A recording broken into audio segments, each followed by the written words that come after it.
Madiyaw Butuan, gusto na ko i-share ninyo ang usa ka exciting nga experience sa akong journey as I explore a new career path. Recently, naka-attend ko sa Product Knowledge Seminar sa Bohol Primeland Corporation. O grabe ka inspiring ang akong nadunggan about the beauty, potential, ug opportunities nga naa sa Bohol. Sa seminar, mas nakaila ko unsa kanindot ang Bohol. Dili lang tungod sa iyang famous beaches, chocolate hills, ug breathtaking views. Pero tungod pud sa iyang growing potential as a place for business, tourist ug real estate investment. Makita nato ang Bohol dili lang pang travel destination. Pwede pud siya mahimong place where people build their future. Part sa akong mission as a real estate professional is to help clients make informed decisions. Kaya ang pagpalit og property is not just a simple transaction. It is a big decision that involves dreams, hard work, and the future of a family. That's why I want to continue learning, growing, and understanding every property opportunity that I share with my future clients. Para nako, importante kaayo nga na ako'y career nga dili lang makatabang financially pero makahatag pod og balance sa akong life. Being a mom, gusto na ako nga na ako'y time para sa akong anak, makaatiman sa among needs ug makahimo gihapon sa personal errands without sacrificing my dreams. Hello,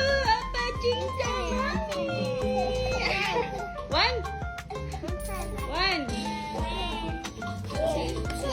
Two.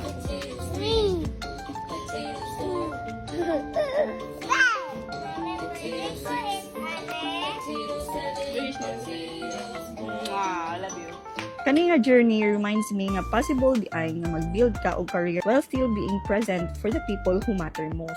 Because success is not about choosing between your dreams and your responsibilities. It is about creating a life where both can grow together. Small steps every day will eventually create a future once you prayed for. Daghang salamat Bohol Primeland Corporation for this opportunity and for sharing your vision. Syempre sa Marian Realty Pod ug kang Ma'am Marian nga among broker. Excited ko sa akong next steps ani nga journey. Padayon lang ta, learn more, grow more, ug build a future nga atong ma-proud. Kay usahay, ang biggest opportunities magsugod ra sa usa ka decision nga mo try.